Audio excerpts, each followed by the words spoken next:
Hi, you guys. Welcome to Audrey's reading area. Shout out to my grandbabies, Korea, Sanaa, David III, and Kaden.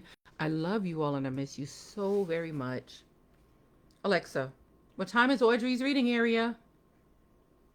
Audrey Reads in her area live at 5, and please subscribe. It's Live live at 5. And don't forget to go to YouTube, look for Audrey's reading area, and smash it up. Smash up that subscribe button for me. All right, you guys. Today's the 4th of July. And since the week of Juneteenth, which is June 19th, I didn't get to read the Juneteenth book. So I'm going to read it today as they celebrate all these explosions and stuff, celebrations outside. We will celebrate the history of Juneteenth. The history of Juneteenth. It's a history book for new readers. It's written by Arlisha Norwood, PhD. Okay?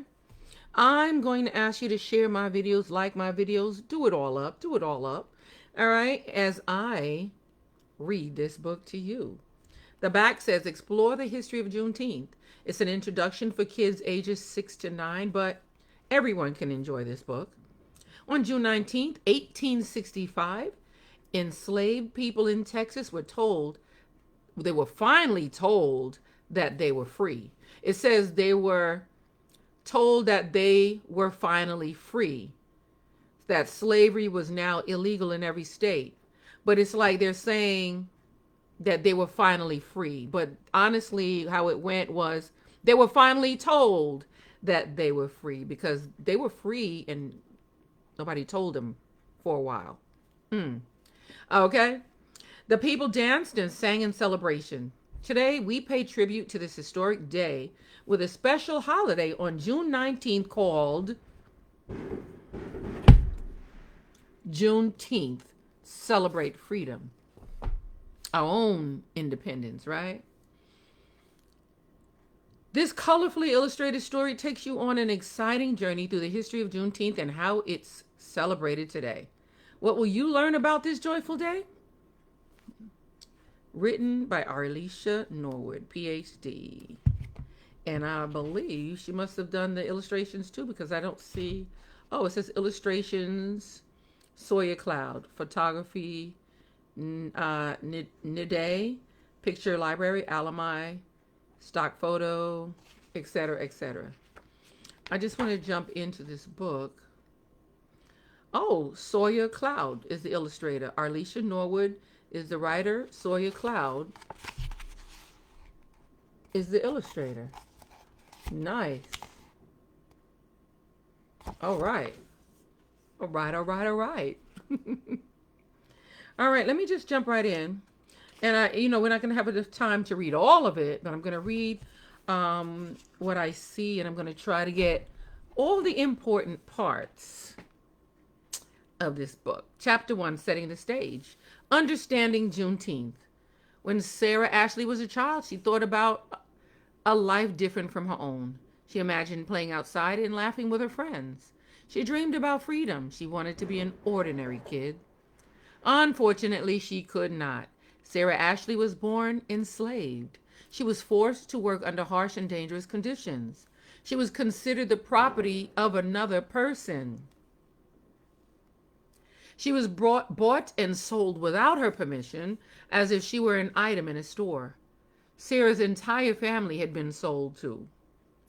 They were separated and sent to other places. She knew that slavery was evil. She knew she was supposed to be free. Instead of thinking about the awful and scary work, she dreamed of the day that everything would change.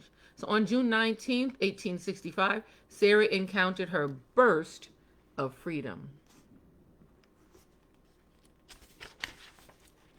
This book is about Sarah Ashley's journey from slavery to a new world of dreams. It is also about the history of a holiday called Juneteenth, a celebration of that journey.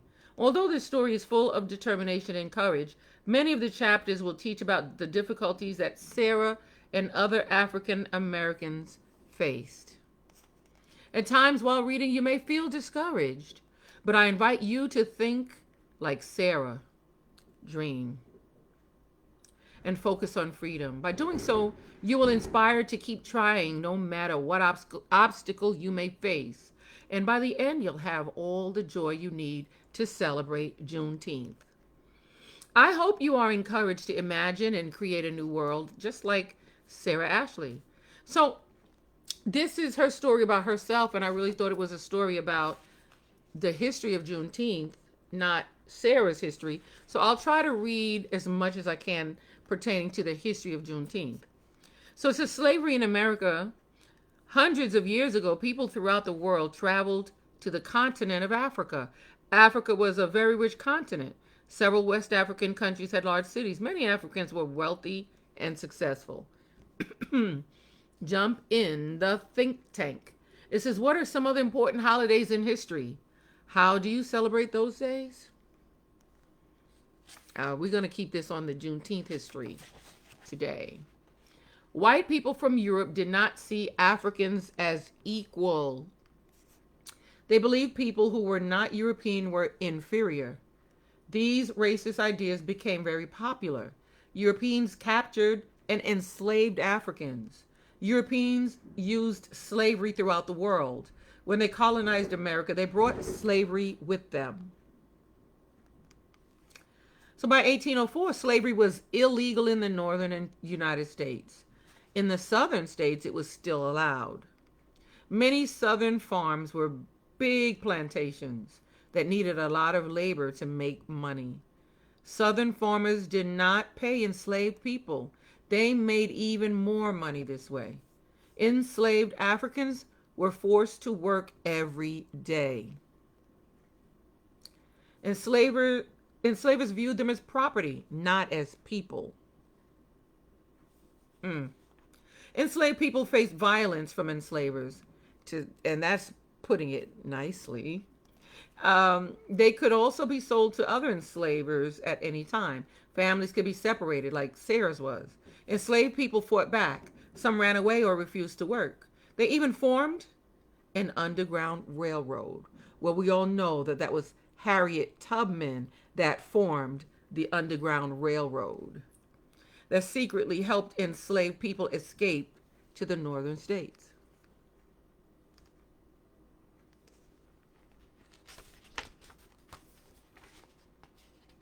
Here it says it here. Harriet Tubman escaped slavery in Maryland in 1849. She returned to the South to help more than 70 enslaved people to freedom.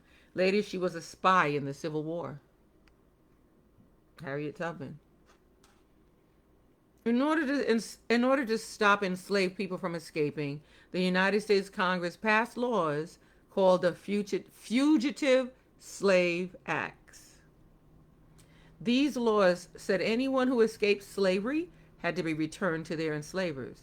One law even allowed Southerners to travel to the North to capture free black people and bring them back to slavery. This law meant that even if enslaved people made it to the North, they were never free.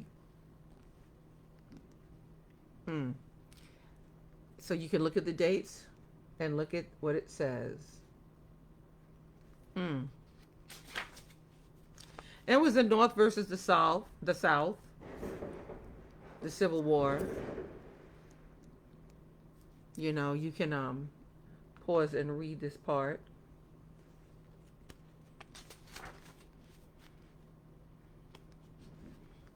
There was a fight for freedom.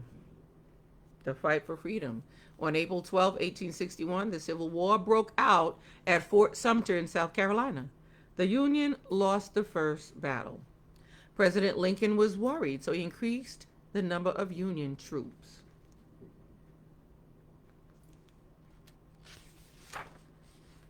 Well, let me also read this part here. It says, the Southern states were called the Confederacy. The split led to the Civil War. The Confederacy. That's why the Confederate flag. That's how it came to be. So one more important part, it says, they called the country the Confederate States of America. That's the southern part. The country was called the Confederate States of America. The northern states were known as the Union. Mm.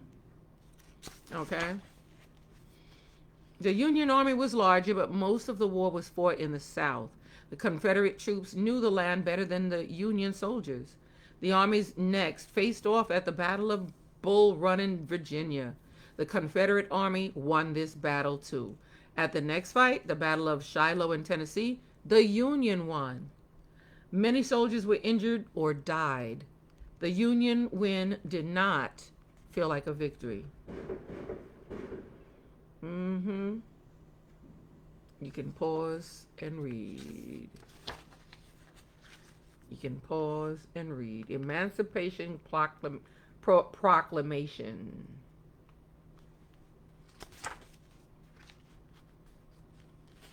Frederick Douglass was a famous politician, abolitionist, and speaker.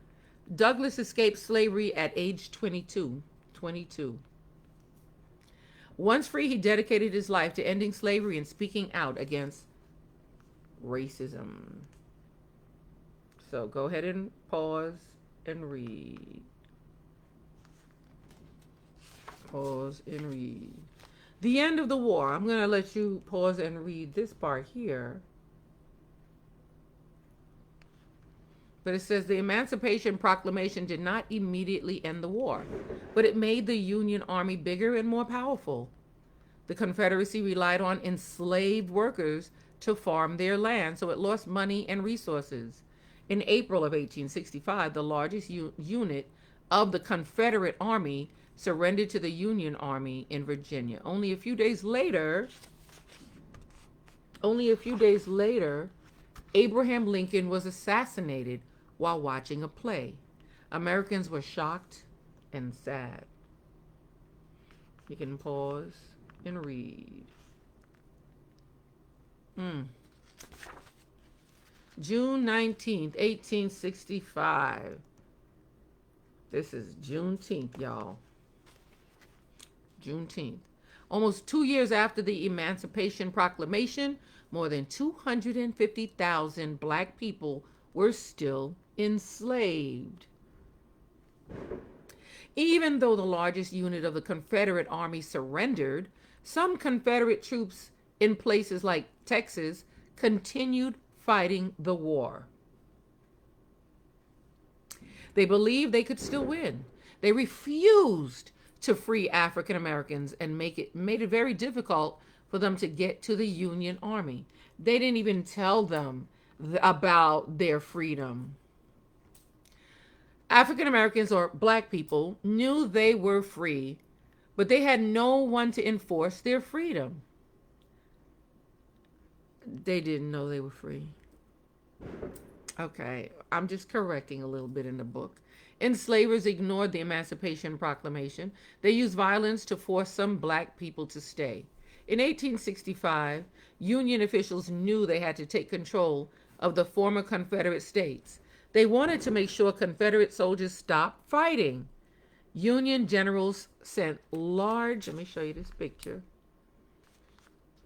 They sent large groups of soldiers to all parts of the Confederacy to enforce freedom and peace. Okay. Union General Gordon Granger was called to travel to Texas. On June 19, Granger arrived in Galveston, Texas, with nearly 2,000 soldiers. Most of them were in the United States colored troops. Finally, the Union Army had arrived. General Granger read General Order Number 3. This order stated that enslaved people were free. Now, that's when they found out that they were free. More important, they now had Union soldiers to protect them and to make sure they would stay free. It says who? The United States Colored Troops, or USCT, were groups of black soldiers who fought for the Union Army. By the end of the war, they made up 1/10 of all Union soldiers. The first moments of freedom. When they had heard General Order Number 3, African Americans, or black people, in Galveston celebrated. General Order Number 3 asked black people to stay in Texas and work for money, but many ignored these requests. They wanted to move and look for lost family members, because that's what I would have done. I would have been looking for my family members. So black Texans knew their new freedom had no boundaries.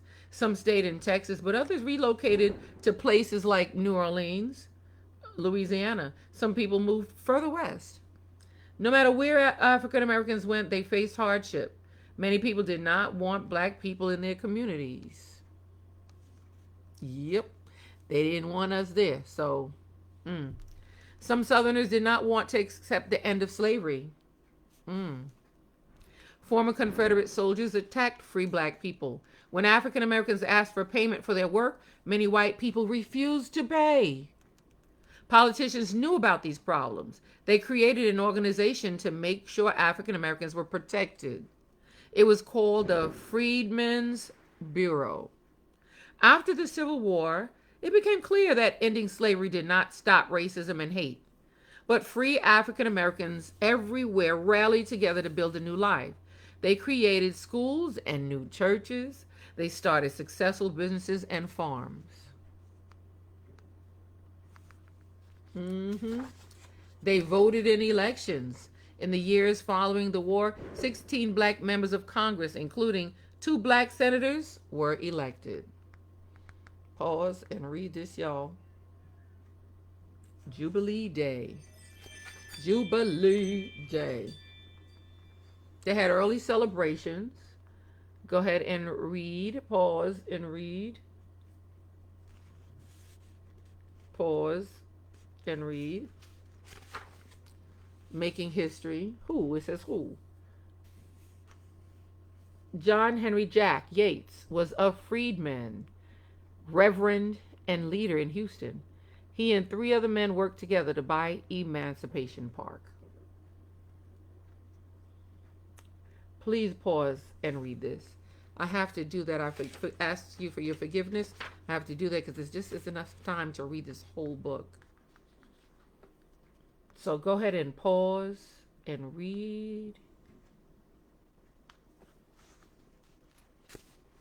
Remembering emancipation allowed African Americans to come together to reflect on their past. It also allowed them to celebrate their hard-earned freedom and to create new traditions. They say hard-earned freedom. That's what this book says, hard-earned freedom, and I don't really like how it's worded as if we had to earn our freedom.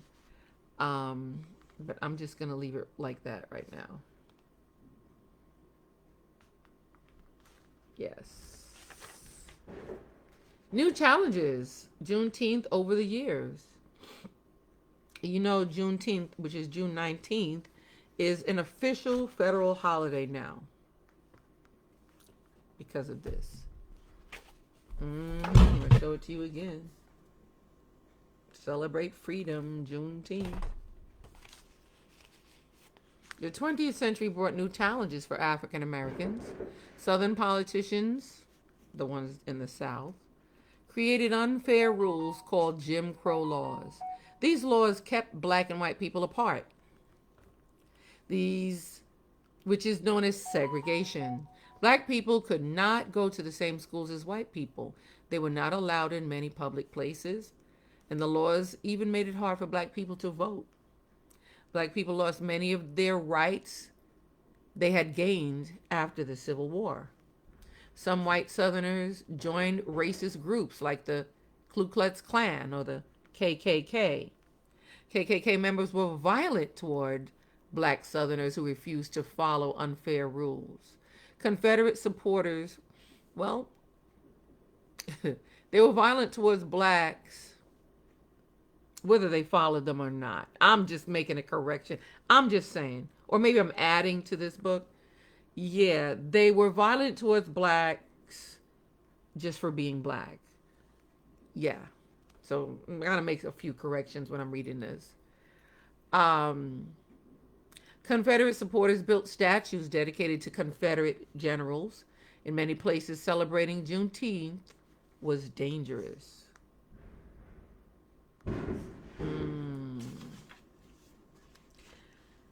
So in 1936, nearly 200,000 people showed up to celebrate Juneteenth at the Texas State Fair in Dallas. In 1938, the government of Texas proclaimed June 19th the official Emancipation Day in Texas. This act did not stop the Jim Crow laws or the threats of violence. Jim Crow laws made holding Juneteenth celebrations difficult, but many black people continued to organize gatherings. So it says who Heman Sweat was not allowed to attend the University of Texas because he was black. He sued the school, and in 1950 he won his case. Because of Sweat, public universities in Texas were desegregated. So you can pause and read the rest.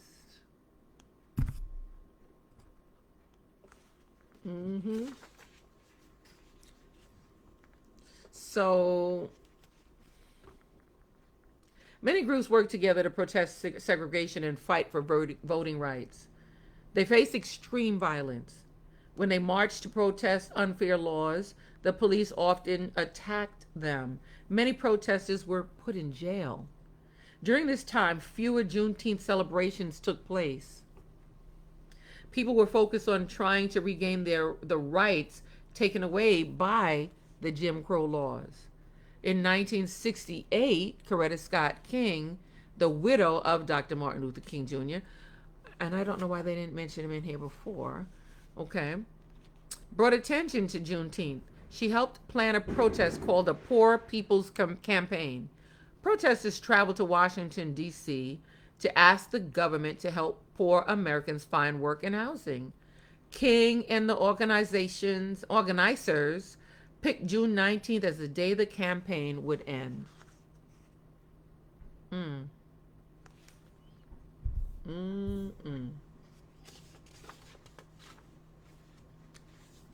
After the campaign was over, many protesters brought Juneteenth celebrations back to their own communities. The fight for equality continued, but Juneteenth was celebrated more and more.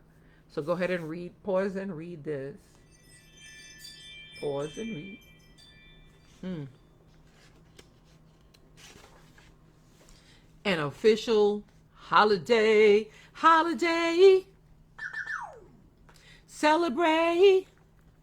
By the 1970s, Juneteenth was celebrated in many parts of the country. Black communities honored Juneteenth in their own emancipation days. People gathered at churches, in parks, and at community centers.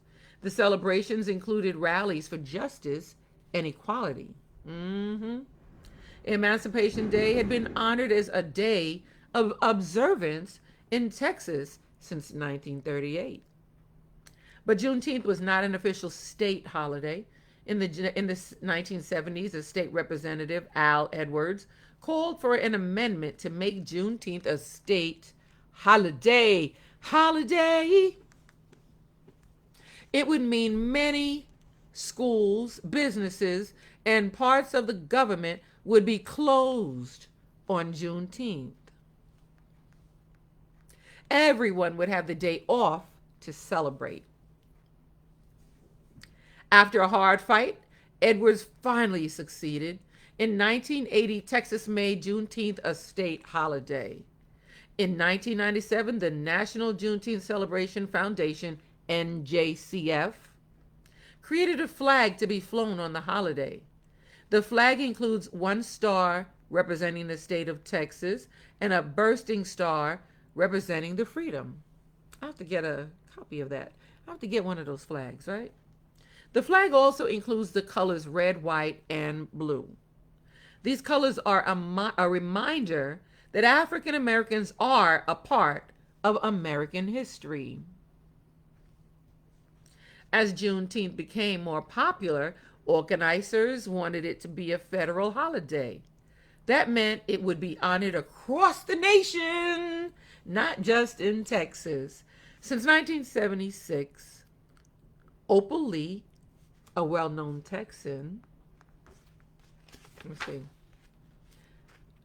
a well-known activist, Texan activists had been advocating for Juneteenth to become a federal holiday. Lee walked long distances to show her dedication to the cause. In 2021, after the hard work of people like Opal Lee and Al Edwards, President Joe Biden signed Bill 475. This bill made Juneteenth a federal holiday. Opal Lee was recognized at the signing ceremony. So it says who? When Opal Lee was 12, a group of white people burned down her home. This tragedy made her want to fight against racism. She is now known as the grandmother of Juneteenth. So celebrations today all Americans can celebrate Juneteenth. Now that is a federal holiday. Most businesses and government buildings must be closed for the holiday. Many states have begun to organize large parades or festivals. Juneteenth festivals usually include music and dancing. Local businesses decorate parade floats or serve food. In some places, people read the Emancipation Proclamation. They also sing songs and read poems by famous Black writers. Black Southerners still celebrate Juneteenth with local customs. Some people organize beauty pageants at which they crown a Miss Juneteenth. Juneteenth is about gathering with family and friends to remember the past and celebrate the future.